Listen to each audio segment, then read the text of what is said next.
Without further ado, I want to introduce the president of Rhode Island College, Frank Sanchez. Thank you so much, Mike. Good evening. Welcome to Rhode Island College. We are delighted to be hosting, of course, public occurrences, and tonight's conversation should be a lively one. Climate change, to search for solutions. You know, it's become certainly clear to Rhode Island College that energy efficiency is an essential strategy for addressing climate change. In fact, we've done tremendous work at the college over the last several years. In fact, in 2017, we were recognized by the U.S. Department of Education, one of 9 schools in the country designated as a Green Ribbon School, in large part because of some of the work we've done over just the last several years. For example, in the last 24 months, 100% of our light bulbs on campus today are now LED. We'll save about $2 million over the next 5 years in energy savings. We also have, as many of you have noticed, done a lot of construction and renovations on campus. Many of our academic buildings, in fact, Gage Hall and our largest academic building, Craig Lee, have been completely renovated and are now silver certified through LEED certification. We now have a campus-wide energy management system, and just recently solar installations have occurred at Donovan Dining Center and our student union. So this conversation is particularly important for Rhode Island College, and we're delighted to host once again all of you to be a part of this conversation. I'm going to close with some of the best energy efficiency models that I've read over the last couple of months, and then we'll turn it over to the panel. Be polite, turn off the light. Conservation, not deprivation. Conserve to preserve. Do the earth a favor, be a power saver. Do what's right, turn off the light. Don't be fuelish. Energy misuse cannot be excused. Flip it off. It's not in use, turn off the juice. Live green, and save energy, save money, save the planet. Enjoy the evening. It should be a great conversation. Thanks so much.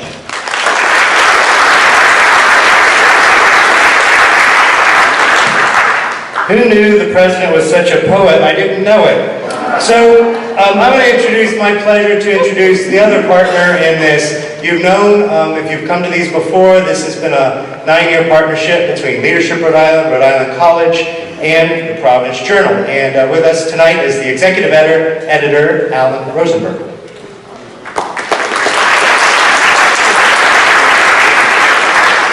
Thank you, Mike. On behalf of the Providence Journal, I'd like to welcome you to tonight's Public Occurrences Forum. As our environment writer, Alex Kuffner, who's on the panel, has written in his series called Rising Threat, our ocean state is vulnerable to the rise in sea levels that has begun and is expected to continue and intensify. He has already chronicled the potential effects on the hurricane barrier in Providence and the drinking water plant in Newport, and there is more to come as the year goes on. But our journalism is about more than pointing out the problems. So I'd like to thank Mike Ritz and Dr. Sanchez for taking part with us, with Leadership Rhode Island and Rhode Island College, in this exploration of solutions to the problems climate change brings about. And all of you, please take part in the conversation too. Tweet with the hashtag #RIClimate, and your tweet may end up on the board over there. That's the hashtag again, #RIClimate. Finally, a special thanks to our panelists, and to you for coming here on what started out as a pretty blustery day, or if you're watching via the live stream at providencejournal.com. It's for you that we do the work of exploring the state's most important issues and seeking the answers to Rhode Island's most pressing problems.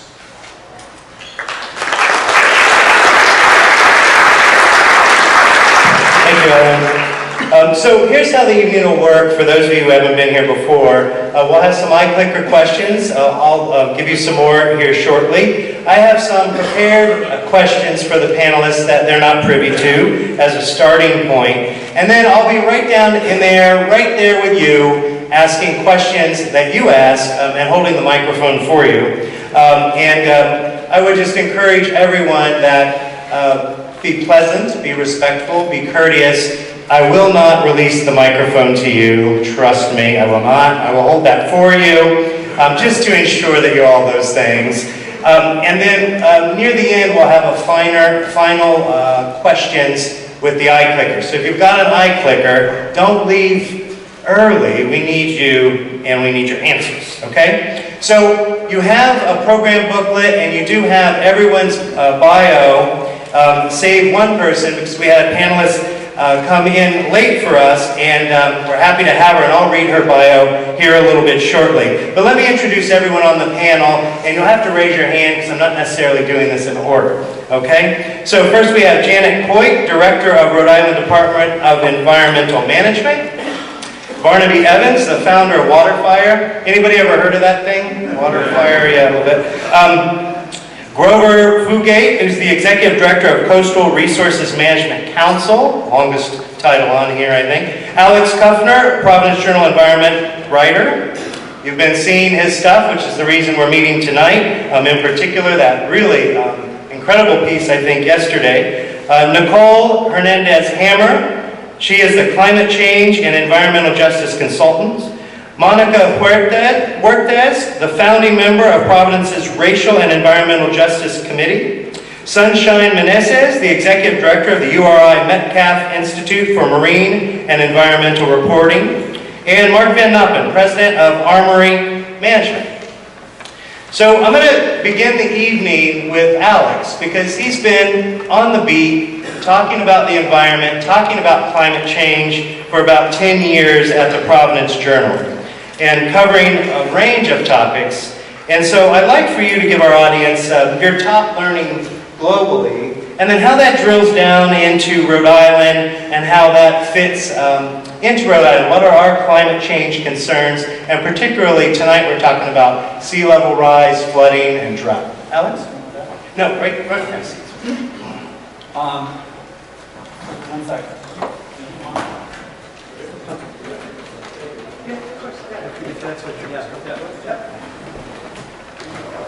So Mike had asked me to frame the issue a little bit, so I prepared something here, and I'll just go over this now. So we're here tonight to talk about the impacts of climate change on Rhode Island and what we as a state can do about them. But I'd just like to present the topic in broader terms first. Clearly, these are not problems unique to our small state. The causes are global. Simply put, when we burn fossil fuels, carbon dioxide is released into the atmosphere where it builds up over time and traps heat. As the concentration of this greenhouse gas has steadily risen from a pre-industrial level of 280 parts per million to about 410 parts per million today, higher than at any time in millions of years, so have temperatures across the world. In Rhode Island, the average air temperature has increased 3 degrees since 1900, and the annual number of hot days, those above 90 degrees, has been above the long-term average since the mid-1990s. Average water temperatures have risen between 2.6 and 2.9 degrees in the Narragansett Bay since 1960. Winter temperatures in the Bay have risen as much as half a degree higher. And because the higher temperatures around the world are causing polar ice to melt and waters to expand, sea levels are going up. In Newport, they've risen nearly 10 inches since 1930, and the rate's picking up.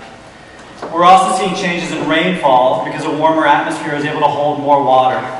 Annual precipitation in Rhode Island has been rising since the 1970s, while the frequency of extreme precipitation events has increased by more than 50% since the mid-1990s.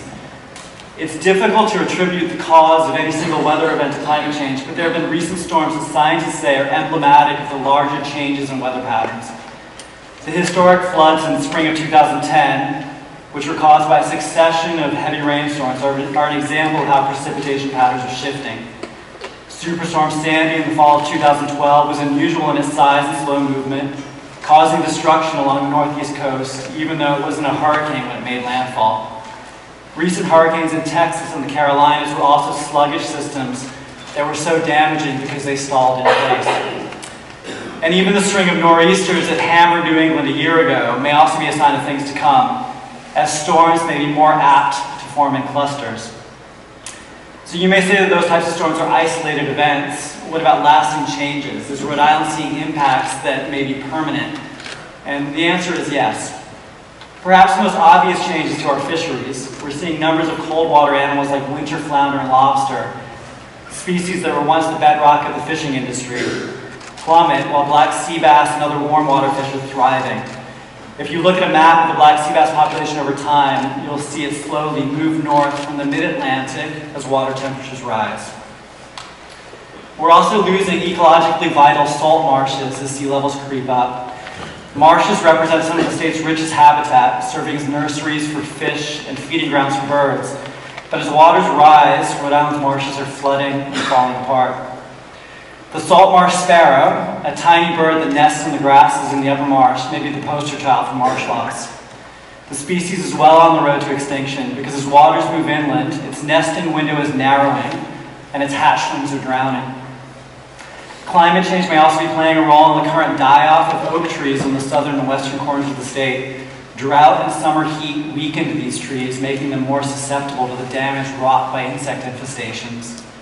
Our forests are experiencing other changes too. Milder winters have been tied to an increase in tick numbers, and they have also allowed the southern pine beetle, a tree pest associated with the southeast, to make its way into New England. It was found in Rhode Island for the first time in 2015. I've written about many of these changes for the Providence Journal, and Alan mentioned the current series on coastal issues, which we'll be continuing over the coming months. The series is focusing on the coast not because it's the only part of the state that's being affected by climate change, but because I think it's where some of the earliest and deepest impacts are being felt. With 400 miles of shoreline, Rhode Island is exceptionally vulnerable to rising seas and storm surges. We're already experiencing the impacts of sea level rise during moon tides. You go to Waterplace Park in Providence, and you may see ankle-deep water flooding the sidewalks under Memorial Boulevard. But it's not just there. You can see something similar in Wickford Village, the Point neighborhood in Newport, Watch Hill and Westerly are parts of Warwick, Barrington, or Warren. Climate change is also an environmental justice issue. Some of the worst impacts may be felt in urban areas and low-income communities, places that already suffer high pollution levels and where air quality is expected to deteriorate as temperatures continue to increase. Some of our panelists here tonight will be able to speak about those issues. Others will be able to tell us about programs that aim to protect Rhode Island from flooding and storm damage, as well as state efforts to reduce emissions. I'm sure that as we discuss state policy, federal policy, including the Green New Deal, will also come up. We have representatives of the business community here too, to give their perspective. We also have an expert in communicating climate change and how to translate science so that you and I can better understand what's going on. And with that, I think it's time we got started. Thank you, Alex. So bust out your eye clickers. We've got the next set of questions for you. How optimistic are you that we can adequately address the impacts of climate change? A, highly optimistic. B, somewhat optimistic. C, somewhat pessimistic. Or D, highly pessimistic.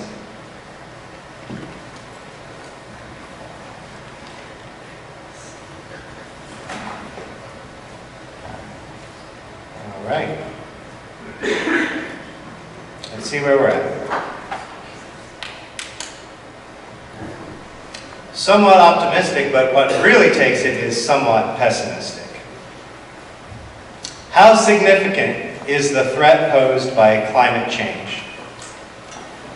A, the most significant threat we face. B, one of several significant threats. C, moderately significant. D, not very significant. And E, not a threat.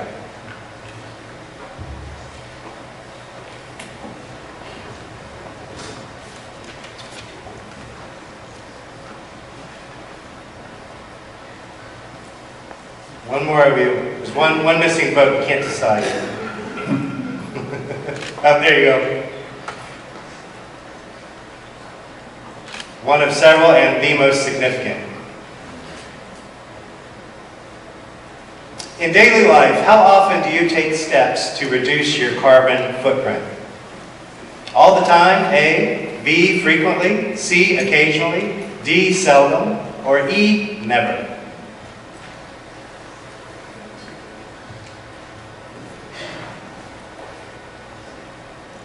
All right, we're there. Frequently to occasionally. Which of these would be most effective in combating climate change? A, switching to renewable energy. B, establish a carbon tax. C, drive less, use public transportation.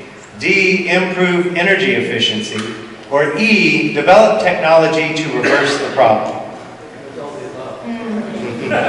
Pick the best of all of them. This is Paul Parker's data, folks.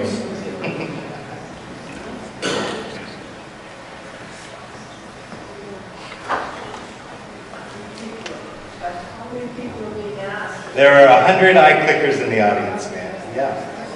Handed out randomly, or as random as we could get you coming through the door. There we go. We got all 100. Switching to renewable energies is by far the top choice. All right. We'll come back for that final eye clicker question in a minute. You heard Alex talking about the coastline. And fortunately for us, we have Grover, the Executive Director of the Rhode Island Coastal Resources Management Council with us this evening. And I'm going to kick it off with you, Grover. You've been in your role for 33 years, focusing on the coast. And is there a greater sense of urgency today than what you experienced years ago? And if so, why? And what new solutions have you found to implement? I think the answer to that is definitely yes. There are several reasons for that. The first is that when I first started my career, climate change rarely was talked about. It was, I think, within the scientific community they were aware, but not something that entered our daily lives. The thing that was also driving, I think, the whole sense of climate change right now is the changes that we're seeing. They're occurring at a time scale that we shouldn't be seeing these. When we look at, for instance, the changes that are happening to the ice sheet, they're at a scale right now and a timing that is unprecedented. So we are, I think, more aware of that at this point. There are also changes that each of us can see. For example, Alex gave the salt marshes. The losses that we're seeing in our salt marshes in Rhode Island are alarming. And again, because it's the time scale and the rate that it's occurring at is, again, unprecedented.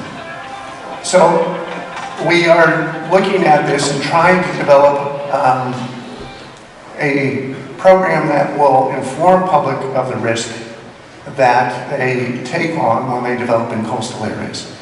And we've developed a series of tools that are both from the community but all the way down to the individual property level that allows people to see going forward in time what that risk might be for their property, not only from sea level rise but also from coastal storms. You have to realize that we haven't had a major coastal event here since the '54 hurricane. So it's been a long time and people really don't understand the magnitude of what those storms can do. So the modeling work that we've been doing gives communities a glance at what that future might look like. And then we also then can throw various sea level rise scenarios along with that so that it gives a sort of a sense in time what's going to happen with that. So it's being integrated into our permitting program right now. It's being done for public education purposes for our applicants so that they can look at the risk. And we've also developed standards that aren't based on today's conditions, but based on future conditions. So it allows them to build to a future condition, not to today's. So hopefully when they get to the end of that 30-year mortgage period, they get a sellable home. So, thank you. Thank you very much, Grover. Janet Coit, the director of the Rhode Island Department of Environmental Management, and has been since 2011. But she's also no newcomer to the topic of climate change. She first crafted national environmental policy as counsel to the U.S. Senate Committee on the Environment and Public Works prior to 1997, when she then came over here to run the Nature Conservancy in Rhode Island for 10 years before heading DEM. So my question, Janet, is we're hearing from Grover about the coast, but there's a lot more going on than this. There's flooding, there's drought, there's a change, and I'm wondering what's the state's biggest challenges, and are we doing enough around sea level rise and flooding currently? Thank you. Let me just start by saying, as the director of DEM, we oversee fisheries and forests, and we work with agriculture, and we implement the environmental protection laws, and there is no part of DEM that isn't impacted by climate change. And I agree with the people who voted that it is the most significant issue of our time. So when it comes to flooding, Alex talked somewhat about some of the changes in weather, but obviously flooding affects every community. Flooding puts people at risk. It leads to tragedy, it leads to pollution, it leads to destruction. And some of the worst flooding events have been actually along our rivers.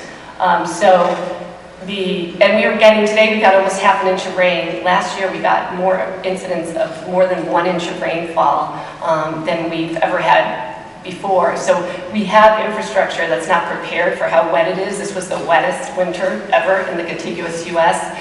And we have communities that really aren't prepared for flooding, and some communities are disproportionately affected. So I think that the coastal flooding, we have the inexorable rate of sea level rise compounded by storms and flooding, but in our rivers, we've seen in 2010 the wastewater treatment facilities get flooded, for example. So I think the biggest challenge is making all 39 cities and towns prepared and working, informed by science, with engagement from the community to take the smartest actions they can to mitigate risk, and to have the government work with business and the communities to make sure that the decisions that we're making and the money that we're spending is about enhancing natural systems that can collect and buffer stormwater, retrofitting old infrastructure, and taking actions to protect people. So, having said that, I want to give one quick example where I think we're doing a good job, but we absolutely need to do more. This is a big, important, urgent issue, and we need to all do more. But one example where I feel relatively good about it is seeing that the wastewater treatment facilities, which are of course in low-lying areas to take advantage of gravity, seeing that they were flooding and that putting untreated sewage into our waterways with bacteria and all the things, the pollutants that can make people sick, that we took on an assessment to look at how vulnerable these systems were, working hand in glove with communities and the facility operators, and put together a plan, working with an engineering firm to mitigate risk, and then put together some funding through the Rhode Island Infrastructure Bank and some bond money, and we're trying to work to mitigate risks. You already see Warwick with their berm. Warren is right now under construction, building a new wastewater treatment facility that is going to better deal with the inevitability of flooding. So I think that kind of action where we evaluate the vulnerabilities of our infrastructure, work to strengthen and mitigate risk, and in some cases really pursue undevelopment or retreat, or just getting people out of harm's way and letting nature own what nature should own. Thank you, Janet. We heard earlier Alex talking about environmental justice, and Nicole Hernandez Hammer is fairly new, a newcomer to Rhode Island, but she's a climate change and environmental justice consultant. I just wanted to start because I don't want to assume everyone knows what environmental justice is. Could you just tell the audience what that is? Sure, I mean, it's really simple. It's just making sure that everyone has equal access to clean water and clean air and is equally protected from the impacts. Oh, is this not on? Okay. Yeah, I was saying it's really quite simple. It means that everyone should have equal access to clean air and clean water, to quality food, to protection from the impacts of climate change and to be able to participate in a green and renewable economy. Thank you. You were a special guest of Michelle Obama's at the 2015 State of the Union address because of your activism and your research, which I'm told is cutting edge at the national levels. And so I'm wondering, what cutting edge discoveries have you made that could contribute to solutions in Rhode Island or the New England region? Well, I think a lot of times when I'm a biologist, and I worked in academia for about 15 years, and most of that time I looked at the impacts of sea level rise on urban and natural systems.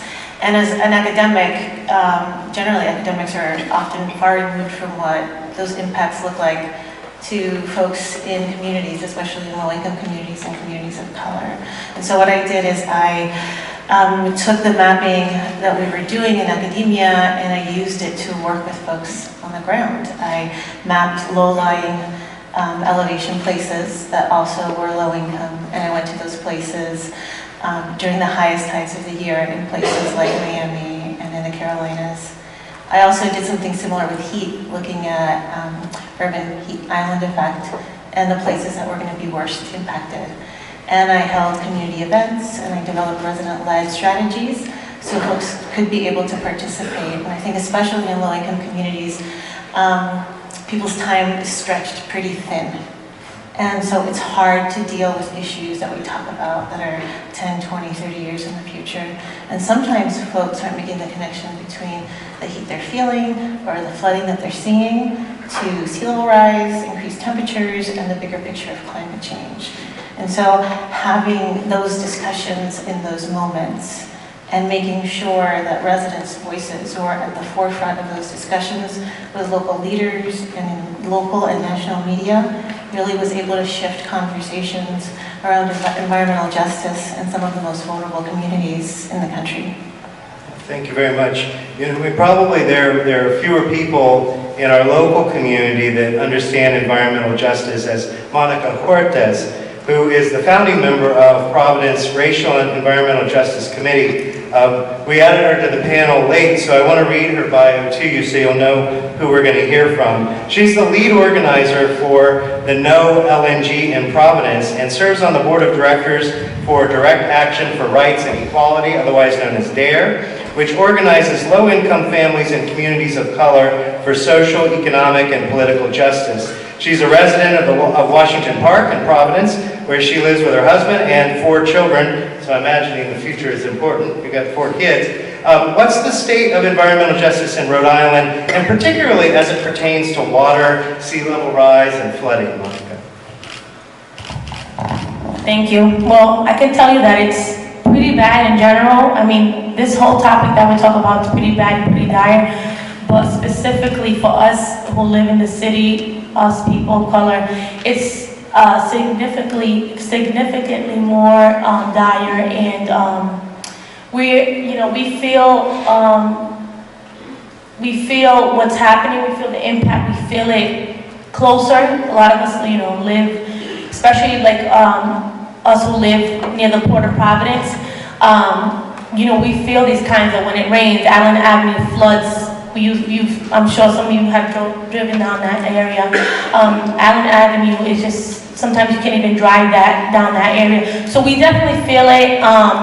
We're feeling it the most, and we feel that if something major was to happen, like we see in some of these hurricanes and these superstorms and things like that, we feel that we would have the greatest impact, but not also, and also be rescued the last, and taking care of last, like how it happened in, with Hurricane Katrina, or how it happened in Puerto Rico, where, people of color were pushed to the margins. We're already pushed to the margins, and then something like this happens, and then we're even pushed even more. So we're definitely feeling it, and, we are upset and mad about it, and we've been organizing around the coast, especially, like I said, around the Providence Bay, where we have a significant amount of toxic pollutions in that area. Within a 1 square mile, we have like 1,000, square miles of toxic pollutions of the tanks that have jet fuel oil in them. Just the compounded effects of climate change in general, plus all these other compounded things in it. We feel it, we live in it, we breathe it day to day. We smell it. Go down Islands Avenue, we smell it. So yeah. Thank you, Monica. Dr. Sunshine Menezes is the Executive Director of URI's Metcalf Institute for Marine and Environmental Reporting. Now, besides having the absolute best name you could possibly have as an environmentalist at all, Sunshine, give me a break. Come on. Is that real? All right, so I love that name. And if you've met her, she's very bright and very sunny, I will admit. But she's taken this experience of oceanography and environmental and energy policy to promote societal participation in science through journalism and effective communication. So, is the message getting out clearly? In Rhode Island, let's talk about. And is it getting out enough so that people can understand the immediate and long-term changes? Okay. No. What's the problem, Sunshine? What is the problem? Look how quickly she got the hook. You want it concise, I'll give you concise. Okay, so yeah, no, it's not. And I think that there is no one simple answer to explain why the messages about climate change are not getting out clearly, and that's item number one. There are messages about climate change. There's no one thing that we necessarily need to communicate. There are so many different things, and what we need to communicate most entirely depends on who we're trying to talk to at any given time, So if we are, for example, if there's a meeting where Mark and other developers are attending, for example, the ways that you're going to be talking about climate change are very different than if you're meeting with the group that Monica runs. Because the needs of each of those audiences are very different. The ways climate change affects them are different. And yeah, obviously there are aspects of this that we all feel in the same way. We're all experiencing flooding. We're all experiencing this litany of issues that Alex just expressed. But it is really important to think very carefully and strategically and respectfully about the ways we are trying to communicate about climate change, and I just don't think that's done nearly often enough. So you're doing this with students, but outside of the academic world, how does that take shape? And how do you get folks to understand proper messaging in general? Because frankly, our country is riddled with the problem of where the truth is anyway, and folks are struggling with this, right? Yes. Again, yes. So there are many different ways. So at Metcalf Institute, the ways that we do this are primarily twofold. So we do science training for professional journalists. I'm super proud to say that Alex Kuffner has gone through one of our programs. I'd like to tout that because he's so good. So part of it certainly is helping journalists cover these really complicated stories. Most journalists around the country who are doing environment reporting don't have any kind of science background, and often they start doing environment reporting because they've been assigned a story, period. And that's it. That's what they're asked to do. And then another piece of it then is helping scientists become more effective communicators, because scientists, and I say this as someone who came up in the science world, in the academic world, we are not taught how to communicate effectively. It's a problem. It's a real problem. This is part of why I'm really excited to be teaching students about communication, because it's part of our obligation. I think those are two parts of it, but then the other thing that I loved that Nicole said is that this is about public engagement, so it's not about any one group, whether it's journalists or scientists or regulators or whomever, or community members being the best communicators. It's about all of us who want to actually talk about this, figuring out ways to do it much more effectively, and actually inviting the voices of many people who are affected, not just people who always have the platform, but especially the people who are not generally given the platform. Thank you very much. Let's talk to a businessman, if we will. Mark Van Noppen, president of Armory Management. They have a portfolio of 400 apartments and over 300,000 square feet of mixed-use commercial. And I know, Mark, that a large part of your work has been, and this is since 1982, has been renovating Victorian homes, old properties that I'm guessing climate change wasn't really thought of when these buildings were being built. So what's been your experiencing as it relates to, in particular, sea level rise and flooding as a developer? Okay, thanks, Michael. Before I answer the question, I just want on messaging and just respond a little bit to what Sunshine's saying. You know, the facts and figures and messages just roll by people, and myself. You know, okay, so the temperature's risen by 2 degrees, 3 degrees. What's the big deal? It's like 90 degrees, it's 92. It's 70, it's 72. Not such a big deal. So there has to be some way of conveying to people the significance of 2 or 3 degree temperature rise. And I don't know if it's like the analogy of the human body. The planet is the human body. I don't know what the analogy is, but there's just this incredible wall that people run up to when you say, well, the sea level has risen 10 inches in 100 years, and they stand down at the ocean and they look at 10 feet of dunes and they're like, okay, I'm not going to worry about that today. I'm going to get my SUV, I'm going to drive to the convenience store. So there really have to be some sort of, I mean, it's just very, I think it has to be boiled down to the most simple analogies that people can sort of get their heads around. I understand a disaster will wake people up like nothing else, but anyway, I just wanted to get that out before I forgot. So, as a developer doing this work in flood-prone areas, well, buildings, you know, they leak, they fall apart. So vicious storms, radical storms, heavy rain, heavy snow, followed by heavy rain, etc., is just a big problem for people to build buildings, maintain buildings, etc. So we're increasingly concerned about that. Old buildings are particularly prone to it because you have slate and copper and built-in wooden gutters and things like that. So it tends to be more complicated. In the portfolio along Valley Street, you know, as the whole watershed has been paved, not the whole watershed, but as increasing amounts of the watershed has been paved, the flooding has become, and the suddenness of the river rise has become much more severe. And there certainly has been a greater incidence of flooding in the, you know, more recently, 2010 was horrendous. So we developed a system of floodgates that are pretty simple, almost like submarine doors we attach over, it very quickly can roll out the carts to the properties, out of the garage to the properties, and just install these floodgates and keep water from entering the building. It sort of, you know, I've said the best thing that could happen to us since 2010 when everyone panicked is we could have another flood because we think we've prepared for that eventuality. It certainly will happen again. How often in your world, Mark, in development, do you change projects because you realize, you know, this isn't the right place to do this because inevitably there's going to be flooding or there are going to be all these environmental concerns?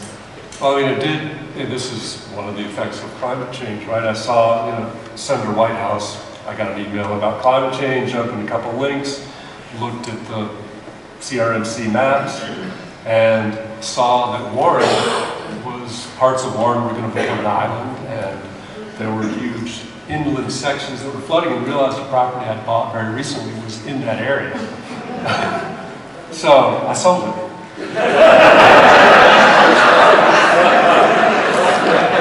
You're the poor sucker that bought that, I'm sorry. So it was disinvestment, what can I say? It was like, you know, if the new buyer, I don't know if they're looking at the maps and saying, well, I'm not really going to invest in this for the long term, I'm just going to sort of, you know, milk this in the short term. I don't know what they're thinking. Maybe they weren't thinking. Maybe it's the next yacht club. Could I just say in terms of the first point that Mark made, our Department of Health has done research that's cited nationally, if not internationally, on that when we have more days above 90, we have more emergency room visits, we have more deaths. I think one of the, and we have, of course, heat islands in our urban areas, our wealthier areas tend to have more trees, and people have more air conditioning. So these issues are so significant and real that I don't disagree with you. I think that people feel helpless about what to do about them. And I think that as we have more weather events that seem so extreme, people are actually tying them to climate change, where it used to seem more anomalous. You know, I know we need to do a better job of talking about it, but we see the impacts.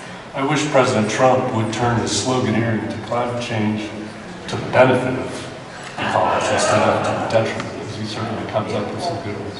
Can I ask a question? Mark's entering his foray into politics this evening. Yes, It's building on Mark's question, also Sunshine's too, and I'll direct it to Sunshine, but anyone can jump in.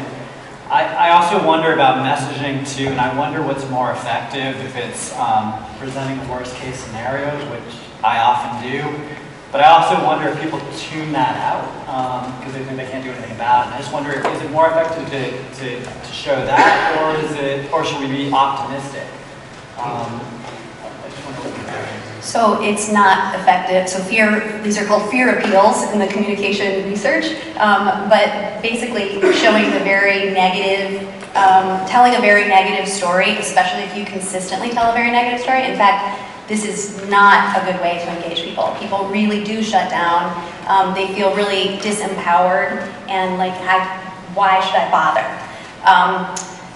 But on the other hand, I'm not suggesting that the answer is to be rosy about it, not at all. I think that there is some middle ground. I mean, people need the facts. People need to know what we're up against here. But what has been shown to be much more effective is especially to give people kind of a mix of these things. So, you know, like, here's this very bad situation. Here are some of the things that are being done about it. Here are some of the ways that the state agencies or whomever it is that's in charge of a particular issue are responding, are planning proactively. Here's something you can do at home, if there is in fact something you can do at home, you know? So it's this combination of like, yep, there's some bad stuff happening, but there are ways that we can address this.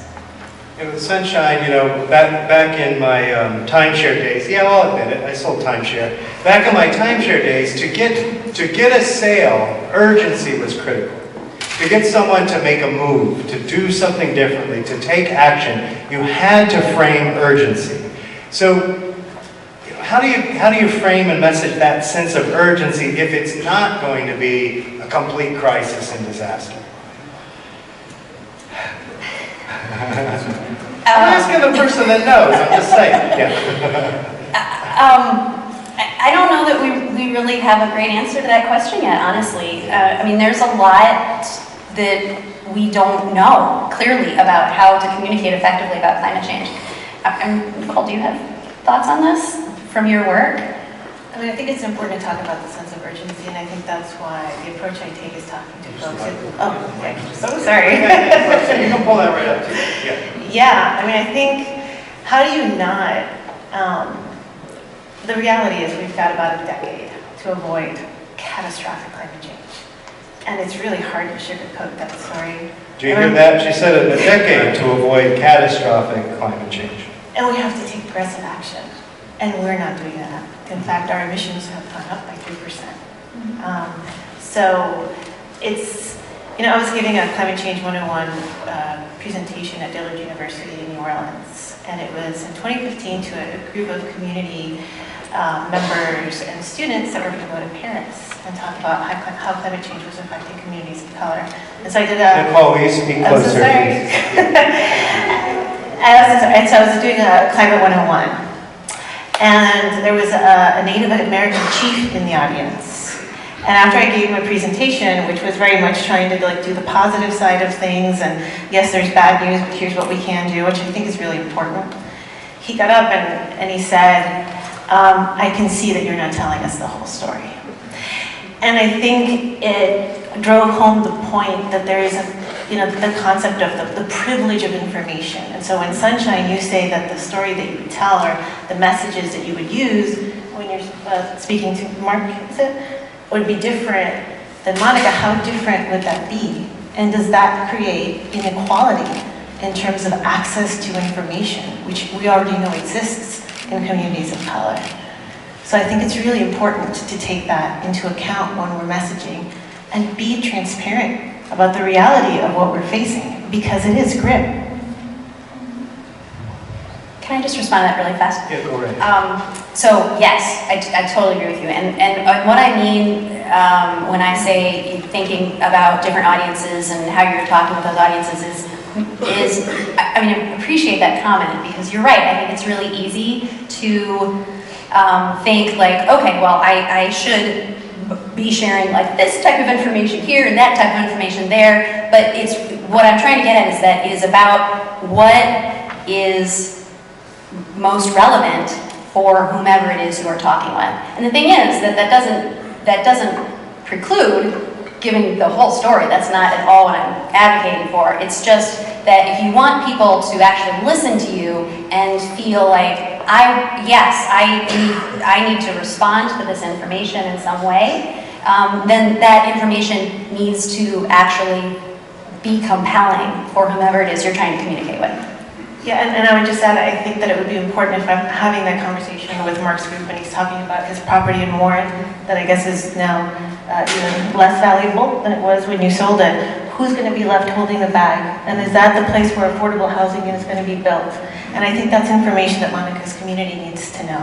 And I think Monica's community needs to have a sense of what's happening with the developers, because that's the discussion around affordable housing, and that's a key point that needs to be made.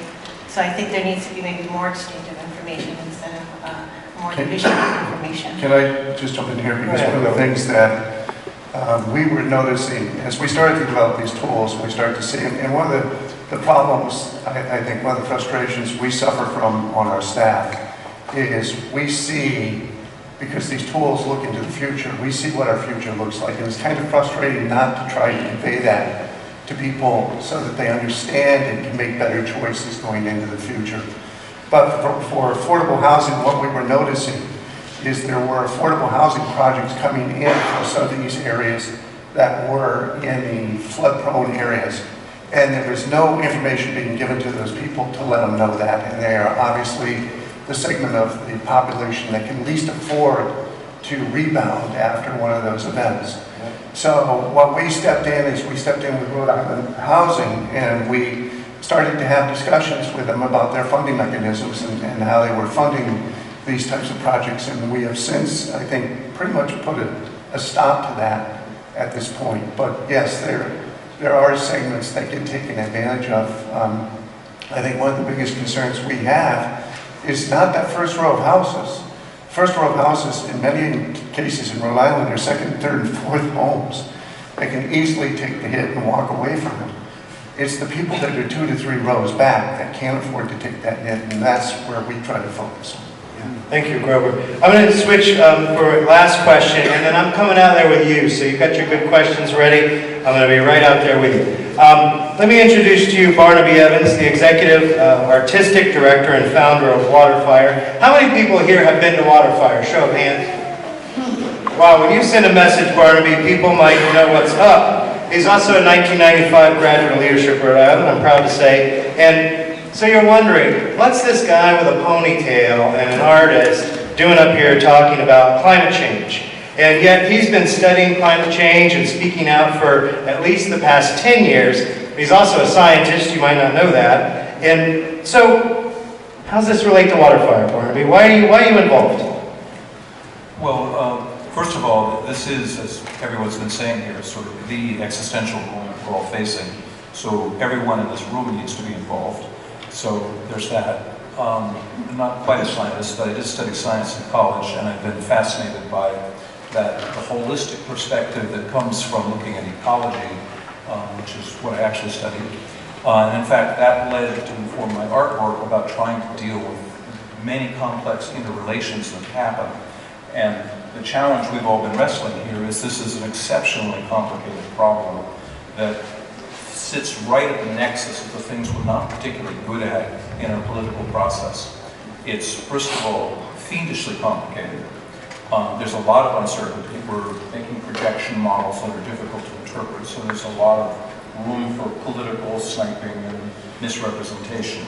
It also is a long rolling emergency crisis, so it's in a time frame which is out of range with political frameworks or even housing development frameworks. So we're asking all of us to make a decision whose greatest impact is going to be the Native American tradition of the 7th generation, or even not that long now.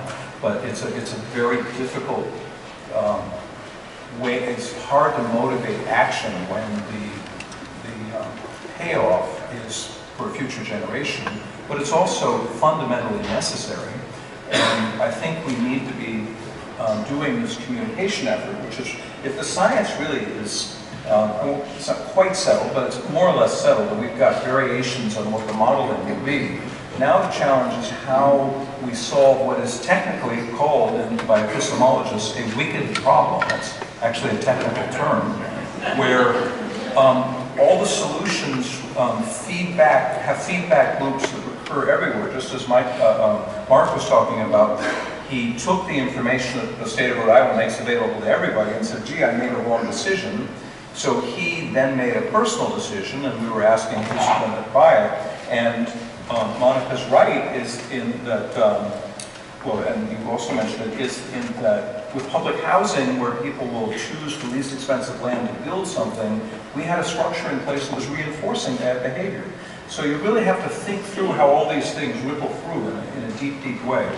And WaterFire was a project we started 25 years ago when, after the rivers were picked up and moved, which Janet's agency was involved in a really an effort to reformulate the future of Providence. But even with that, 25 years ago when we started it, what struck me coming from out of state was how negative people's perception was about the city of Providence and its future.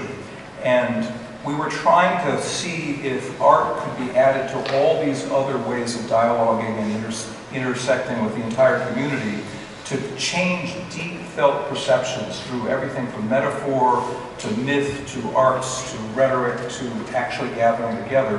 Because our larger mission was to try to make the city itself viable and a place where you want to live, because that's the most important environmental statement we can do, which is to preserve these historic buildings and the investment of energy and time and resources that are in them, and make dense living where you don't need to travel in a car successful, and to turn cities around. That's city building, and the efficiencies of city is what we all need to focus on. So it was that perspective that brought us to WaterFire. And the last thing I'll say is there's so many people working in this, and it's a great panel, Mike, and you're down in the field already. In that it intersects with all these different areas, and I completely agree, optimism is important. Oh, I'm sorry. That optimism is important. It's so difficult to get the balance right between the very real existential threat we're facing. And we've been talking about this since the 70s, so this is not new. And yet it's very hard for us to make the solution, in part because many of the negative ramifications are what economists call externalities. They're not included in the cost-benefit ratio by which we make decisions or politicians make decisions. And that's the challenge. So we've got to have artists, writers, philosophers, lawyers, scientists, researchers, everyone has to be fully invested Community members in this challenge. Yes. Questions from the audience? Yeah. Might not be on. There we go. All right. I'm coming to you, all right? So I hold the microphone, you ask the question. Yeah? Please, introduce yourself, ma'am. I'm Roxanne Stern. I live in beautiful Riverside. My question, I think, would be best addressed to Ms. Coit and Mr. Fugate. I think many of us in this room would agree that there are many climate change deniers among prominent people at the federal level. However, I have been happy to note that many of the states, most prominently our own, they've been taking up the burden, they've been drafting legislation, and they've been supporting private industry projects to try to get our technology changed and try to mitigate the effects of climate change. My question is, How far can just the states themselves go? How much of the work can states do on their own? And how can we all work to create a tipping point so that we can then get the backing of the federal government? Thank you. Great question. Thank you. I'm going to start and then hand it over to Grover and whomever else. But I think there's two related things we're talking about. And one is reducing greenhouse gas emissions, and another is enhancing the resiliency of our people and our infrastructure and our communities. So I just want to address, because the panel isn't really necessarily about global greenhouse gas emissions, but we're talking about the symptoms of that. And I just want to acknowledge that really the federal government is absent and dismantling the things that we need to do to reduce greenhouse gas emissions. So it is the states and the states working together that are doing the most important work in that sphere. And I think Governor Raimondo joined with other states to try to hit the targets under the Paris Agreement, but without the federal government playing its role in forcing a clean power plan, you're seeing emissions increase.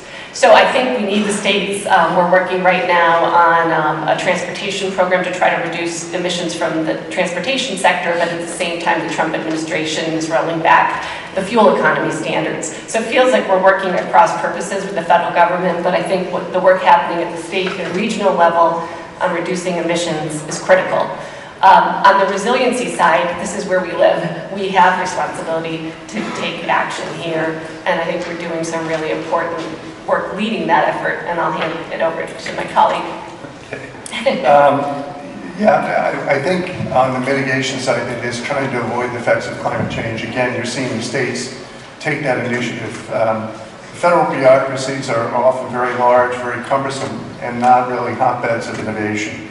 It is the states and the communities that are really at the forefront of many of these issues and often see these problems much earlier than the federal government does.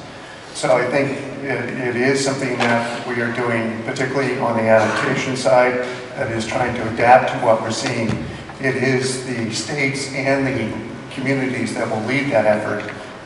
Hopefully what the federal government will at some point do is provide some of the resources to help the communities do that, because they're going to be in desperate need of that funding to try to deal with this. Let me also, I brought a prop I just want to show people, because the governor created a chief resiliency officer and asked us to do a statewide plan. So we do have a plan, Resilient Rhode, that is about what the state could and should do, but of course we need all of our communities to also be successful, and I think the focus is rightly now shifting to providing resources and engagement with the municipalities and the communities on resiliency, where the rubber really meets the road. And the state needs to stop building, the state of Rhode Island needs to stop building fossil fuel infrastructure.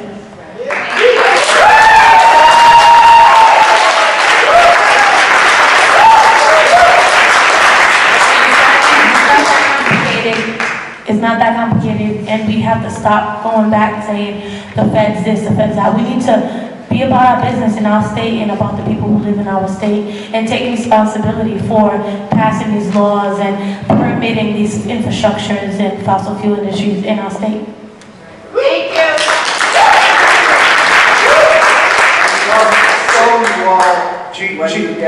Chief, sir, you don't have a microphone, I do. Chief Resiliency Officer is a pretty awesome title. Where is Sean anyway? Oh, there he is. Stand up so people know you, it's a great title. Hank Webster has a question up on Twitter, and I'm going to let him ask it. This is my most tongue-in-cheek question of the three I've posted, but Barnaby, recognizing the transportation emissions from folks coming to WaterFire, which I'm as guilty of as anybody, and also the release of stored carbon from the firewood and everything else that WaterFire does. What steps is WaterFire taking to make itself carbon neutral? That's a very good question. We think about that often. Our largest carbon footprint is people traveling to come enjoy Providence, by far, the transportation. And our intention was not to create a tourist event that would bring people into Providence, but to actually make an event that we would be celebrating ourselves. That's exactly the sort of quandary all these things fall into. We you know, all the wood we use is wood that we're taking out of the waste stream. It's not wood that we're felling for that purposes. And unfortunately, there's a lot of wood that is trees that are taken down. So the carbon goes back into the environment, whether it goes through aerobic composition in landfill or whether it's burned. So we turn off as many of the lights we can downtown and try to show Providence in light. But you're absolutely right that we think a lot about that challenge, and that's the conundrum we're in. If I could jump in and defend WaterFire just a bit. I mean, Barnaby started his sort of raison d'etre as in bringing back the city as being the strongest and the greatest thing that he could imagine doing for the environment. You know, the Preservation Society in the early Providence Preservation Society in the early 90s had a bumper sticker, save a forest, recycle a neighborhood. And the idea was, you know, the idea is obvious, but it sort of goes beyond the obvious. If you renovate an apartment house, you don't have to build a new one out in the suburbs. But there's actually an incredible amount of embodied energy in those houses, in those structures, in those streets and curbs and pipes and everything else. So if in fact the spirit of WaterFire is getting people to be, wow, I could live in Providence, I could actually enjoy this place. And if we can get this city kind of going enough, then I can walk places and I don't have to drive anywhere. Maybe I'll get rid of my car.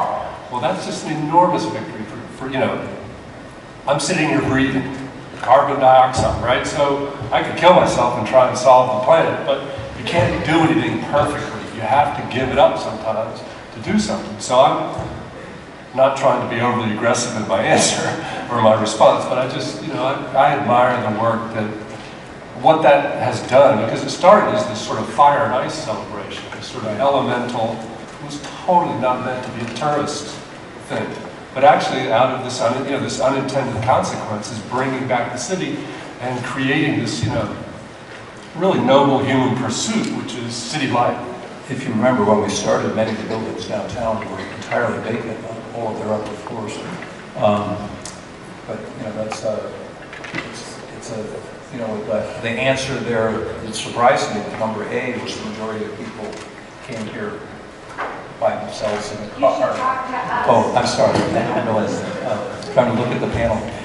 Excuse me. But the answer that all of us, the majority of people came as a single person in a car to this event gets exactly to the devil's nature of this problem of how do you engage and solve that. The second largest carbon footprint we have is all the restaurants cooking those meals. So. I have a question from the audience. Introduce yourself and ask your question. Hi, my name is Lauren Monitz. I'm 21 years old. I'm an organizer with Sunrise Rhode Island. I'm feeling a little bit confused here as the panel is about a search for solutions, and a solution, which is a Green New Deal, has not been discussed. It is the only solution at the scale and scope of the problem that is on the table right now, and we need to be addressing climate change and environmental racism and our broken economy right now through a Green New Deal at the federal level. And we need to make sure that Rhode Island is prepared to implement a Green New Deal as soon as possible. So we need to revitalize and mobilize at a World War II scale mobilization every sector of our economy. We need to make sure that working class people, people of color, young people who are left out of our economy are put at the center of creating this policy and implementing this policy. And we need to make sure that every person who wants a job deserves to have a job and is included in creating a Green New Deal that transitions our economy and society off of fossil fuels immediately. We need to not build any more fossil fuel infrastructure. We need to make sure that everyone who is transitioning off of fossil fuels undergoes just transition, so has job training and make sure that they can have a job in any new clean energy industry. And I think that we are here at this panel talking about a search for solutions, and there's a solution on the table right now. We need to all be mobilizing together. There's a critical election coming up, and there's no youth on this panel. There's very little youth in this room. There's very little people of color and people who are being most impacted by climate change in this room. So I just want to put it out there that There's a solution on the table, it's the Green New Deal, and we all need to be talking about it and working hard to engage our communities, engage our voters. Young people are the largest voting bloc in this country, and we know that our politicians who are bought out by fossil fuel executives are going to refuse to take the action on climate and jobs and justice that we need.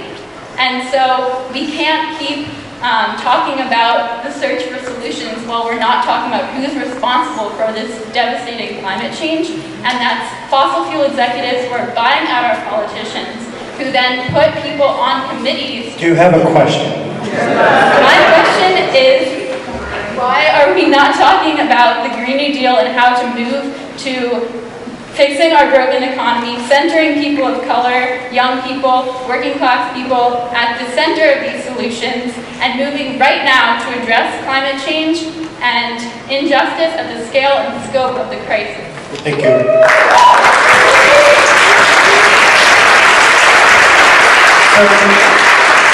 Nicole Hernandez Hammer, I'm going to pick on you because you're well-traveled and you've been talking about this across the country. And I'm wondering if you have an answer for, what's going on with the Green New Deal and what can we be doing in Rhode Island?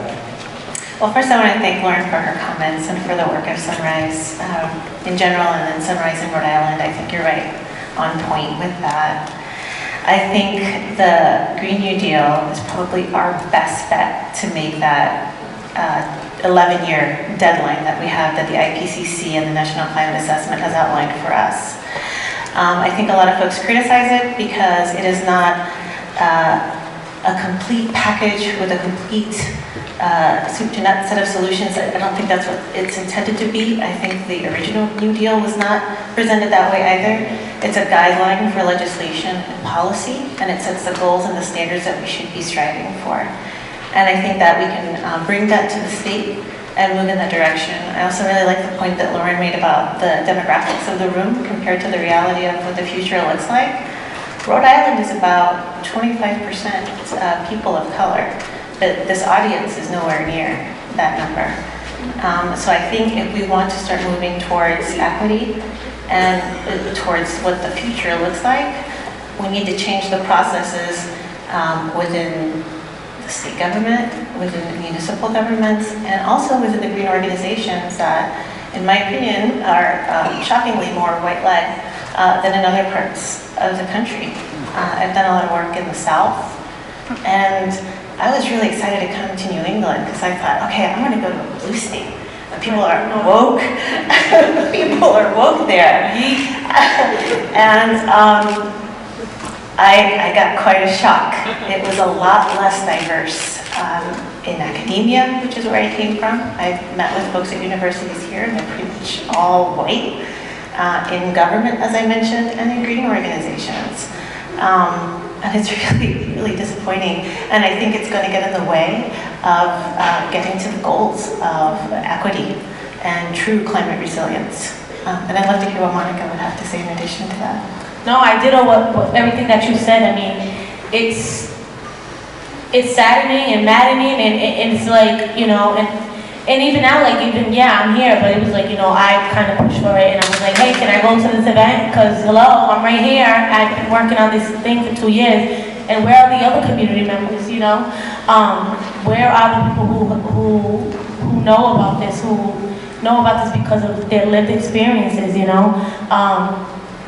I think, it's not perfect. The Green New Deal is not perfect, but I think it is probably the best thing that we have at this point. But again, and I want to thank the folks from the Green New Deal, Rhode Island.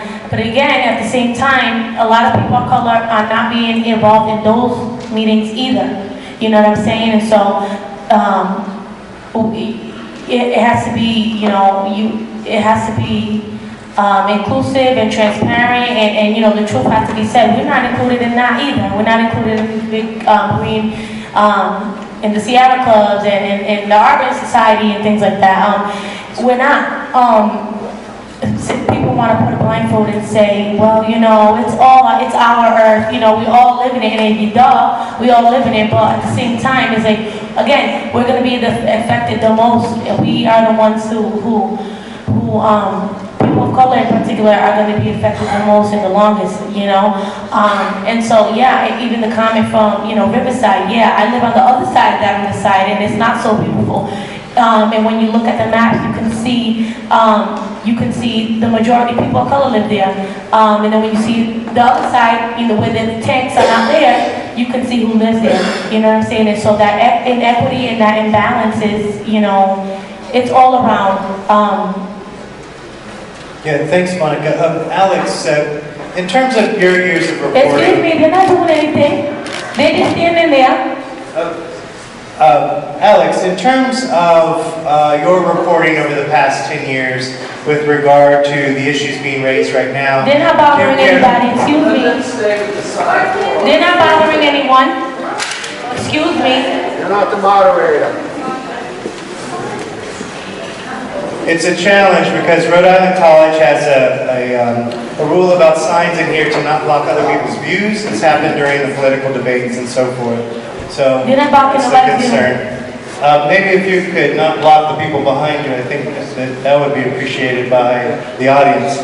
Alex, in terms of your 10 years of reporting, you know, what are your thoughts around this? I mean, Nicole is talking about we're not seeing, you know, even when I moved to New England, I experienced this is quite a segregated community. All of New England, from my experiences living down south, were very different. And what's your experience in that in terms of environmental justice and climate change and what we're talking about?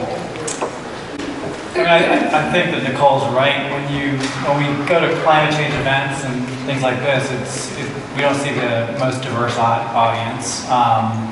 Where I did see the most diversity was probably the events where Monica was probably most active. When the Coastal Resources Management Council was assessing, in a way, I guess, an LNG plant that eventually won approval in South Providence. And in that case, you know, definitely more people from South Providence came out, and we saw a more diverse crowd. I mean, I think perhaps, yeah, we just don't see this when we, you know, again, you know, I would argue that probably the earliest impacts that we're seeing in Rhode Island are on the coast, and that may explain why. Yeah, fair enough. We have another question from the audience, ma'am. I would like to add real quick that even though maybe sea level rise is a coastal issue, I've talked to folks that are not wealthy that live in Newport in the 5th Ward, I believe it's called, and they have issues related to flooding, where sometimes they have flooding that makes it hard to get out of their homes during storm events. And then I've talked to people in Pawtucket and Central Falls that are dealing with extreme heat. It's affecting kids, you know, in terms of the days that they can go to school and what they're allowed to wear to school. And it's affecting folks that don't have air conditioning and can't afford cooling in their homes. So I think there is a lot that's happening in terms of impacts of climate change in Rhode Island, as Monica had discussed in more detail. And I think that it's really important for there to be a more concentrated effort to amplify those stories and those experiences, and that those experiences be reflected in policies and legislation at the municipal and state levels. I'll also add that some of the areas, you know, I can think in Warren especially, that are already seeing flooding are not affluent areas either. Thank you. Yes, ma'am. Hi, my name is Sheila Craig. I just got back from Atlanta and Al Gore's climate reality training, his leadership training, and the Green New Deal was definitely the way to go as far as the whole feel from the training was. And only one of our state reps is for the Green New Deal. That was as of 2 weeks ago. I sent an email to both Jack Reed and Sheldon Whitehouse, and I got a really lengthy email back right away from Sheldon Whitehouse. And the gist of it was that he has his own bill. And I emailed him back and I said, Mr. Whitehouse, respectfully, I think it's time to get on board with the Green New Deal. So I think that they could use pressure from everyone to get on board. And I don't know if people realize that only one of our reps is for the Green New Deal.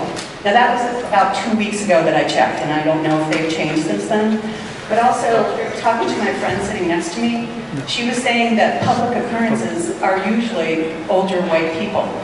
So it might have something to do with the name, it might have something to do with how the information gets out there. But I was also just thinking that maybe RIPTA should be a partner in this as well. Great.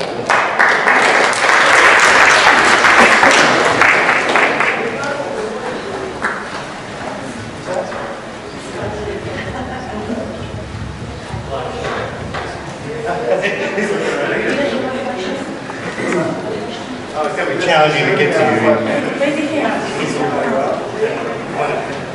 You can do it better than I can, I think. Former panelist, by the way, at Public Occurrences. He already has a reputation, this young man. Yes.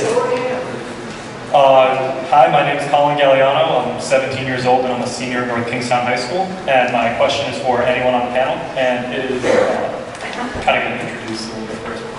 I believe that the solution revolves around unity. That is the unity of the idea that climate change is an issue that can be solved. The current political climate in the U.S. is one of extreme polarization, and nothing will continue to get done unless climate reform becomes a bipartisan goal. So how do you go about uniting the United States government? Who wants to take that one? Oh, Mark's jumping in. Look at this guy. So, what you say? How do you unite the government, the U.S. government? So I don't have an answer to that question, but I would like to say something that's related because Mike had said to all of us, please come prepared to talk about some solutions. And so the thing that I was going to say is, I think that I have lots of thoughts on various solutions, but I think really the biggest one is voting. Choosing to vote for people at all levels, from local officials all the way up to the president, who are on record saying what they want to do to address climate change. And not just, we have let a lot of our politicians slide on this for a long time, and we just can't anymore. We can't let them slide anymore. We must demand that all politicians have some kind of platform on this issue. They need to have thought about it. And until we demand that of them, they're not going to, because that's how politicians roll. They don't want to have to say something and be held to it. So this is a really important detail that I personally think is one of the most important things we can do to drive action on this. And also I would just add, make sure to see who they appoint to certain things. Make sure that, not only that they're, what they're saying in the campaign trail, but making sure that they're actually appointing people to say, whatever, say the CRMC, that these are actually environmentalists, that they're actually people who care about the coastal resource management, that they have a background in this, that, they're not getting it because they got brownie points. You know what I'm saying? Yeah. Well, I listened to this very briefly on my 2-minute commute in my nice car. I was listening to NPR, and it was like a representative or a senator from Tennessee, a Republican, being interviewed by one of the more liberal sort of interviewers on NPR. And the interviewer really had the guy in the corner about why won't you just sign on with the Green New Deal. This is one of the few Republicans who is ready for a climate bill, like a serious climate bill, but he won't sign on to the Green New Deal because it's a Democrats bill. And similarly, so there's this sort of pride of authorship, this strident, thing about it's mine. I want the credit, I'm not using yours, even though yours is 90% the same. And so there's just this impossible attachment to this partly what you were saying, this attachment to form around whose bill is it, we can't put up with anymore. I mean, it's Republican, Democrat, Green New Deal, Blue New Deal, whatever. It's like the issues are pretty clear, and we just need to get on with it and not allow all the sloganeering, pardon my French, and just get over it and get it done.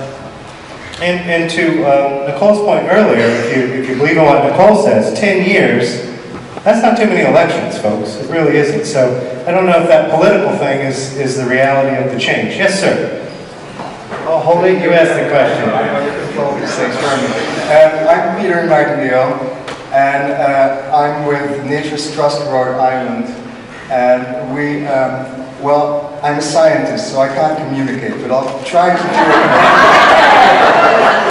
it. You were doing a fine job without the mic, sir. Thank you very much. Yeah, so let me look at the audience. I would like to get back to a question that Mark asked, namely, what does a couple of degrees warming mean? Well, let me tell you what it means. It means that over my lifetime, the number of serious extreme weather events has been multiplied by a factor of 25, roughly. Could be 40, 50, something on that order of magnitude. That's important. It's particularly important, and I'm looking at Monica, and I know where she lives, and I would like to also add that her kids, two of her kids, are part of a climate suit that we're holding against DEM, and I have a question for Janet Coit on that too. I have a slew of questions. But let me ask Mr. Fugate something. If the number of serious events has gone up by a factor of 25, and if FERC says we're going to ask that you judge the LNG facility in Providence by a 500-year event, make sure that it can withstand a 500-year event, the 500-year event has become a 20-year event, right? I can divide 25 into 500, I think. Did I do that right? Something like that. So I wonder how on earth CRMC, knowing what it knows, could go ahead and approve this project and not stop it and it having the possibility of doing that. I got one question per. I got to come back. I got to hold this. Sorry. Go on up here. Go ahead, Grover. Okay. There's several factors that come into play. The ability to review that project, because FERC, under the Natural Gas Act, has what's called preemption, meaning that they limit the state's review to certain areas. Under the coastal program, we were able to still review that under our coastal policies. Our coastal policies, we did apply what we were able to do, limited by FERC and by NOAA, to that project. The project itself, what we did look at was our mapping, and with the sea level rise rate during the expected life of that facility, which we limited to 30 years. National Grid wanted to go a much longer life than that, but we limited that facility to 30 years. And we applied a sea level rise rate and a 100-year event on top of that. It roughly equates out to about a 500-year event by the time we got through, but that's what we did apply to that. And unfortunately, we were limited. We didn't have the full breadth of our program to apply against that. And that's the way it happens sometimes, but it's the way the laws work. Does Mother Nature know that? Mother Nature does not know that, and I can assure you, she'll teach us many lessons before it's over with. She'll teach the people of South Providence many lessons. Exactly. The people who live there and who are going to be impacted the most. Exactly. Have another question up here. Yes, sir. State your name and ask your question. Good evening, everybody. I'm Pete Galvin, and I'm here representing Nature's Trust Rhode Island. I'll be brief with you. I cannot discuss the lawsuit we have filed against Janet, because that would be inappropriate as an attorney. I can merely tell you that there is, and has been since September of last year, there has been a concrete, specific proposal with Janet about what she could do on her own. We don't need the legislature where the speaker blocks everything. We don't need, but we do need the governor's support. So far, nothing.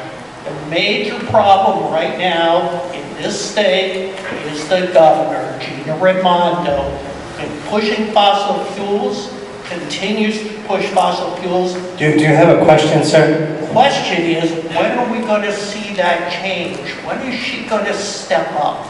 We're not talking about some interstate agreement, but just for Rhode Island. When is she going to step up?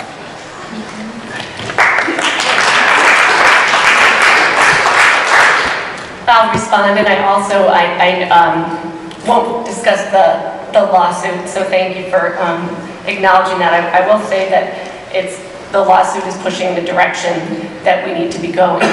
In terms of the governor, I do just want to point out that she's promoting clean energy and has a goal, 1,000 megawatts by 2020, and is aggressively working to promote renewable energy. Offshore wind, which has another set of issues, and the fishing community has a lot of concerns about. Solar, energy efficiency, where we're the third in the nation.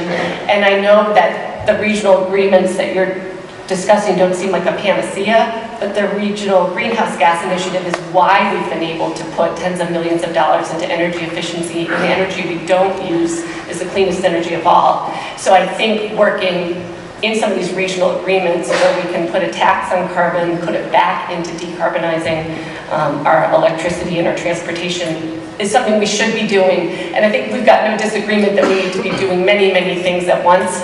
And I think, I just want to say in response to some comments that a couple different times in dialogue with Monica or folks, I mean, I think one of the things that's tough, just keeping it real, is that our environmental laws and our state agencies have very specific prescriptive laws, and sometimes we're not looking beyond those because that's our charge, and it is lawsuits and community engagement and dialogue and discomfort that pushes us to look more broadly, and I welcome that.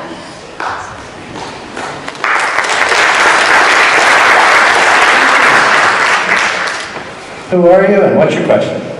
Richard Staples. I'm a third generation Rhode Islander, and I'm very proud of our state, also very concerned about climate change and the impact it has on me and my family. I'd like to talk a little bit about the communication side of things for a moment, because as was pointed out earlier, there are not only the folks who are in the auditorium tonight, but we have, in many cases, families, including children, and in my case, grandchildren who live here as well. And I feel like the communication is trying to happen at the current generational level and trying to have an impact on us. And I wondered what some of the panelists might think about trying to communicate more around impacts on children and grandchildren who are young. So it's a little harder, I think, maybe for some to say it's 20 years from now and I'll be 90, but 20 years for my one-year-old grandson is when he'll be in college, and there is extreme events coming down the pike in the not-too-distant future, and I just wondered if that angle of things has been thought out, and maybe ways that that's being communicated now. Thank you. So I'll take the first stab at this. So yes, certainly there are groups and particular communication strategies that are really emphasizing the effects on people's kids and their grandkids, because we all care about kids and grandkids. So this is actually a good example of thinking about a particular audience and talking with them about, having a conversation with them, not talking to them, but talking about things that matter to that audience. So if you're having a conversation with a group of people who are really are young parents, for example, and talking about their kids and also about money. So, I think it was Alex maybe in his opening remarks that said something about how we're looking at,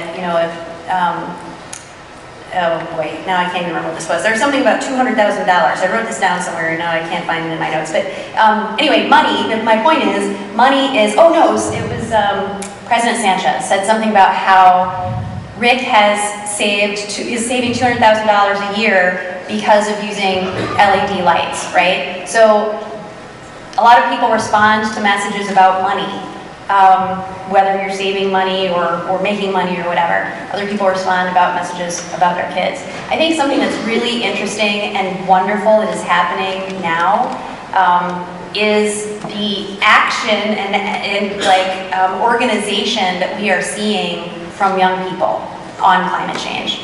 So the fact that this group here from the Sunrise Movement is here tonight and standing up and very bravely saying, hey, it's really my world and you are messing it up and I will not stand for that. I think that takes incredible courage, especially when you're young. It takes even more courage. And seeing kids all over the world striking on Fridays for climate, this is powerful stuff, and I think I don't know, I'm guessing, but I think it could change some minds among older people, you know? So anyway, that's a long answer just to say that, yes, it is very important to think about how different people and different communities and populations are affected and addressing all of those effects. Barnaby, do the arts play a role in this? Absolutely, the arts can play a role in this. And the arts very often are voices of many communities, and all these communities need to be engaged. And I think there's actually pretty general agreement across the country about the potential of a Green New Deal. The problem is when you get to specifically define it, there's a range of things that are included in that, but I think in general, most people feel that's the solution where we should be going. And so I can understand where, supporting different positions, we still need to work out what that is, but I think there's pretty broad support for that, as well as eliminating the fossil fuel industry. There's transitions in lifetimes. You're talking about the natural lifetimes of some of these installations, because we need to also have the clean energy in place for those transitions. But I do feel there's pretty general engagement. I would love to see more young people involved with voting, because our current president in part got there because of a lack of young people coming to polls. Someone mentioned that the current president's positions have really caused us to go backwards in so many respects. And this is probably the most, I think, Sunshine, you were talking about, this is the complete involvement in these issues is really important, including arts perspectives, writers, musicians, rap artists, everyone needs to be taking this up and putting it as a central part of the future that we all need to invest in.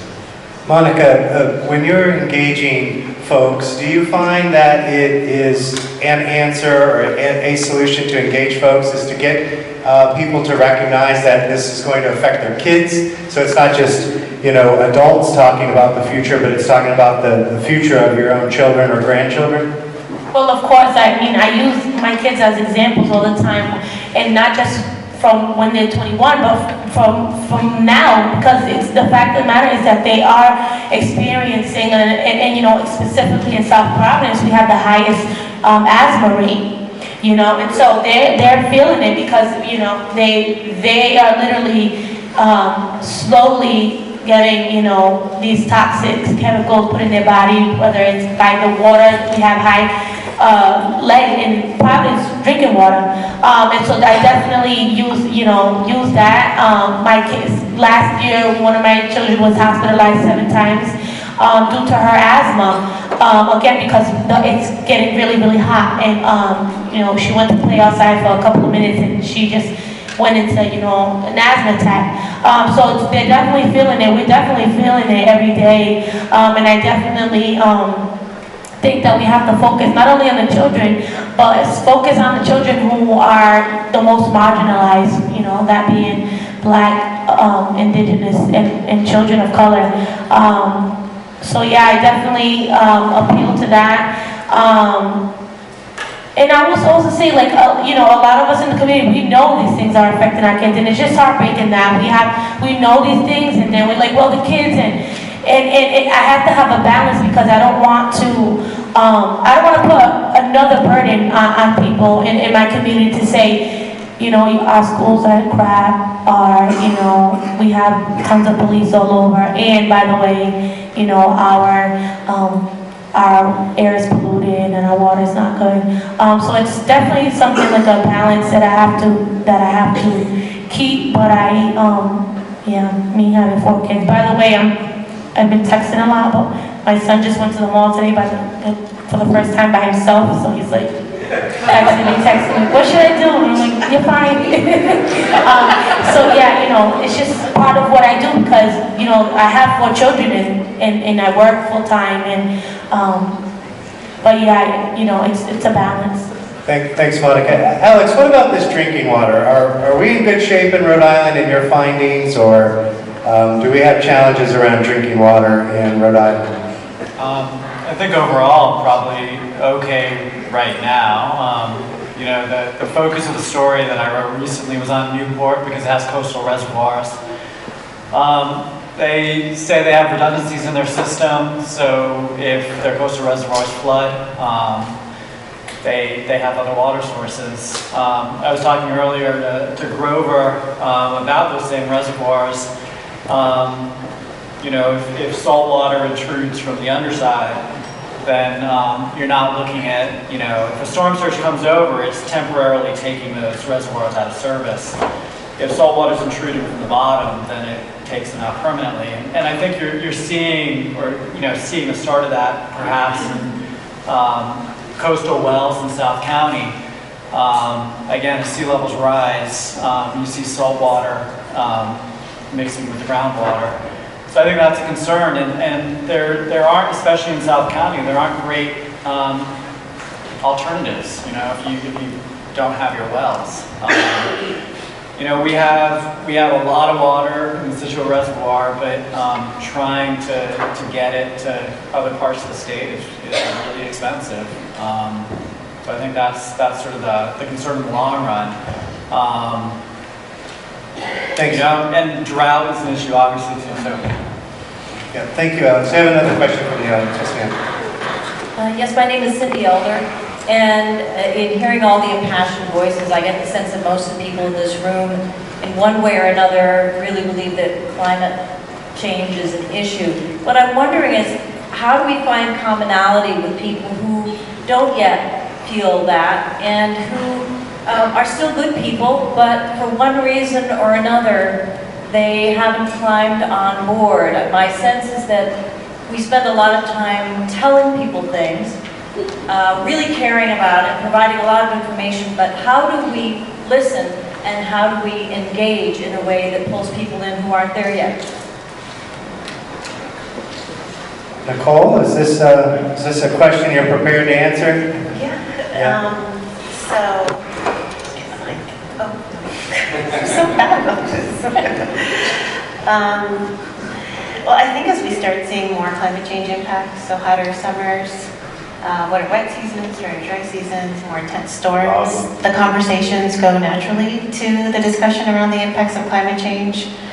I think for a long time the discussion was about how do we kind of get people on board for something that's not happening now, but it's happening now. And I think as people start to make the connection between what they're experiencing in the summertime, for example, the more likely they're going to be able to engage in the discussion of climate change. I've done a lot of work with Republicans on the Hill, and both as a scientist, but as an activist as well. And as a scientist, I would go with graphs and charts and figures that I thought were incredibly compelling. But I didn't see the kind of action that I would have liked to have seen. And then as an activist, I went back with mothers from communities of color to talk about the impacts they were dealing with. And that actually made a much bigger impact. So I think the realities of climate change that are occurring now are kind of the strongest message that we can send and that we can share with folks that are still, you know, like you said, good people, but aren't on board with the discussion as they should be. And Sunshine, is there anything you wanted to add to that? Yeah, it's about conversations. It's that simple. It's about, you know, asking people questions. Like, so what is it? What is it about this that you're not comfortable with, or, you know, that you don't agree with, or whatever? And honestly listening, and have, you know, like that, we just like, as a species, right? We don't like conflict with people. We kind of tend to go away from that. And I'm not suggesting that you get in a big argument. In fact, quite the opposite. I'm suggesting that we need to do a lot more just honest listening and dialoguing with one another to get to a point where we can move past the walls that we have constructed in many cases with regard to climate change. So yeah, it's people like people, you know? So if you can tell a story about how real people are, like how, you know, a young girl is suffering 7 asthma attacks in a year, that's a pretty compelling story, even to a politician. You would think. Yeah, right. It should be. It should be a pretty compelling story. Yeah, so I think there's a third factor that I think have to be acknowledged, is that there's also, you have fossil fuel industry money deliberately going into falsification of the story and deliberate creation of ambiguity and uncertainty.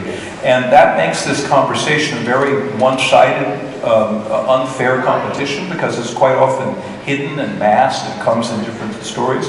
There actually was pretty good unanimity on both parties about the need for climate change when first President Bush was in the White House. But in the meantime, a tremendous amount of money has been spent trying to preserve the business model of particularly very large industries, and it's quiet money. It's not necessarily political contributions. It's paying for think tanks. It's paying for very dubious studies that really aren't properly vetted, and it's the deliberate creation of ambiguity about the data specifically to prevent a constructive conversation happening. And that's a particularly egregious example of not fairly participating in what a democracy is supposed to be about. And it's very hard to fight them. Could I just add, I think that's insidious and it's true, and I think that one of the things I see is that people who disagree no longer can listen and engage, and it gets amplified through social media and through personal attacks. And so I think if we can, and certainly I want to come out of this session doing a better, we can't solve necessarily the big money going into politics at the national level right now, but we can do a better job of engaging and communicating here in Rhode Island and listening and looking for solutions together. And I think that this panel and some of the comments today is a good reminder that how valuable that is and that we need to do a better job. So I would like to do that.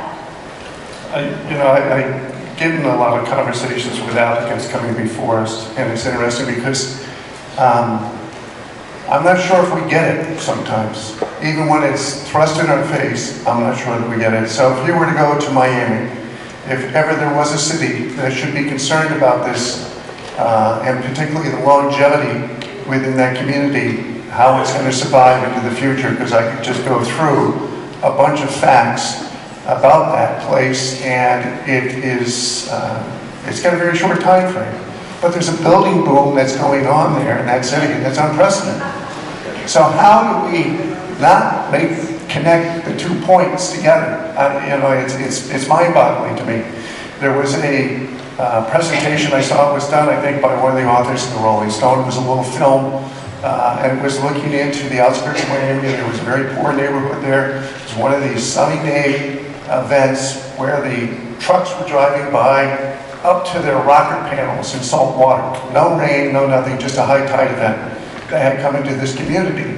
And they were trying to converse with the locals there about essentially the toxic cesspool they were living in, because it was all septic systems that were within that area. And as the camera panned a little to the left, there was a brand new house being constructed in that area. And we just don't seem to get it sometimes. I don't know what it's going to take for us to get it, but we as a race or human beings or whatever, we just sometimes just can't connect the dots. All right, this is, I know there were a lot of hands. I tried to keep you in order. I may have lost track. But I have one question, and then we'll close up. But don't leave, because if you've got one of those eye clickers, I got a question for you at the end, so don't go anywhere, all right? Here's our final question. My name is Christian Ortiz Blanco, and I'm a student at Rhode Island College and Young Voices alum. And my question for both Monica and Mark is, so as an individual who was born and raised in a low-income community, Wiggins Village, what steps can residents take to push the developers to invest in eco-friendly and disaster-preventing infrastructure? But also, what can we do to motivate the residents in that area to care? Because they have so many other issues and concerning things in their daily lives that at the end of the day, the last thing on their mind is, oh, we should also care about the planet. When they have to take Jimmy to school, and they have to go to work, and they also have to buy groceries, they also have to take care of their kids' laundry. There's a lot going on in those individuals' lives. So what can we do to both motivate low-income community members and also motivate those who've invested in those communities? I think that, thank you for your question. I think that our community is very motivated. It cares deeply about the environment. But what happens is when you have some of these events at the police, when you hold an event at the police station, at 6 o'clock at night, who's going to that? You know what I'm saying? When you, you know, we have to have our needs met in order to come out to these community events, and in order to show up. If you know, we need to provide transportation. We need to, sometimes I have meetings that I have to provide dinner. I have to provide childcare. You know, when we go to the meetings to debate and testify, things like that, we have to have money for parking for people to go down there, or bus fare. You know, it's just very complex, and it's like you said, when we have all these other things going on, you know, it's hard to kind of show up for these events. But I wouldn't say that they wouldn't care about them. I think they care deeply, and I think that Black, Brown, and Indigenous people have been caring about the environment for 526 years on this side, you know, on this side. You know, since forever, but more so, you know, since colonization, when the indigenous people stood up and said, hey, stop killing the beavers because perhaps, or stop killing the whales for like the blubber, you know,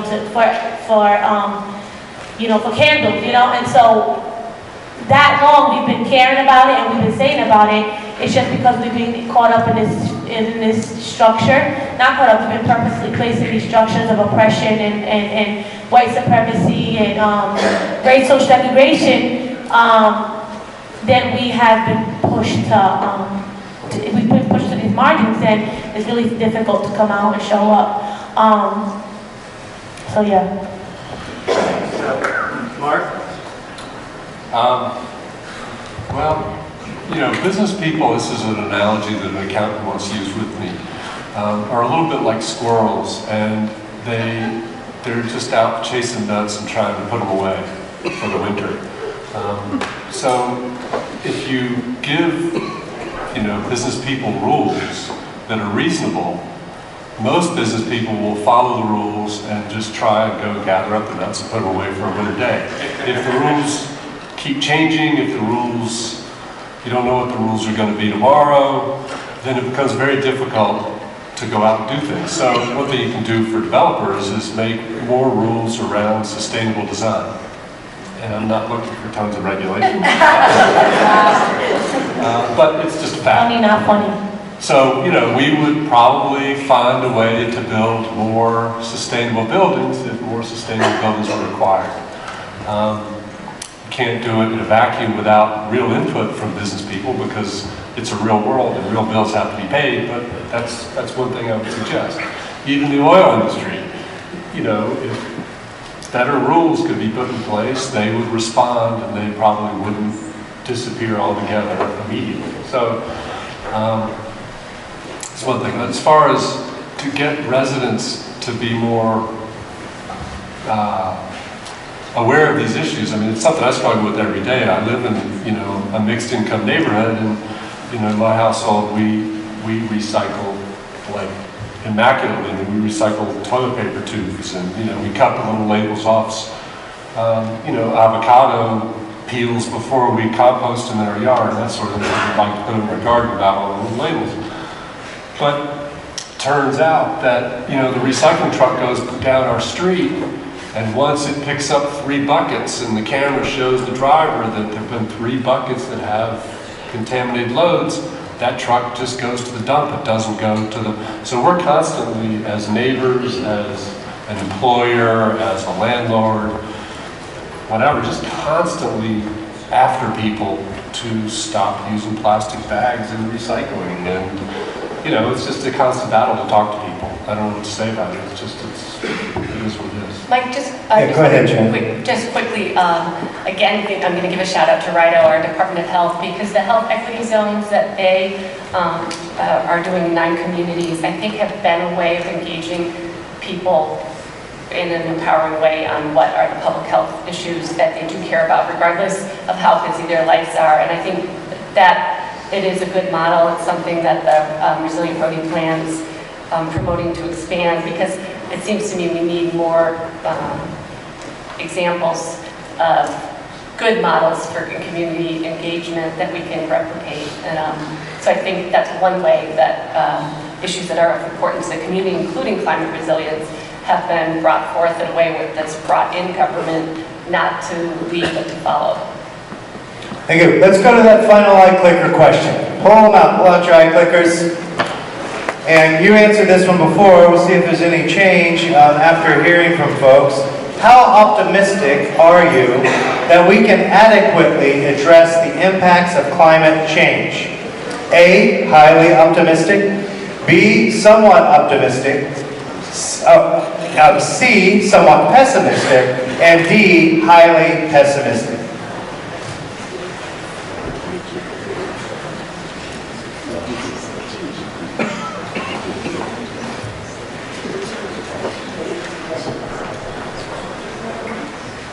Keep on voting.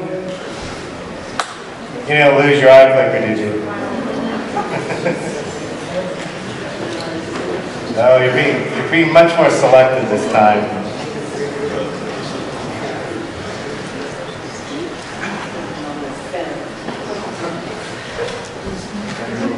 You're not gonna offend me, don't worry. Anybody else? Going once? Going twice? All righty. Somewhat optimistic. Ballpark will tell you if there's much change, I think, in tomorrow's paper. Alex, what's on the horizon in reporting and the environment, and where are you headed? What else we got coming from you? So I think in this series, I'll be looking at sewage treatment plants, which are naturally vulnerable because they're all low-lying and on the coast or on rivers. The Port of Providence, obviously Monica brought that up, but I think it's a big issue. And coastal erosion in general too. Awesome. All of our panelists tonight are going to receive Rhode Island College Pure Honey. They do honey here. Imagine. So that's pretty cool. Please, a round of applause to all our panelists.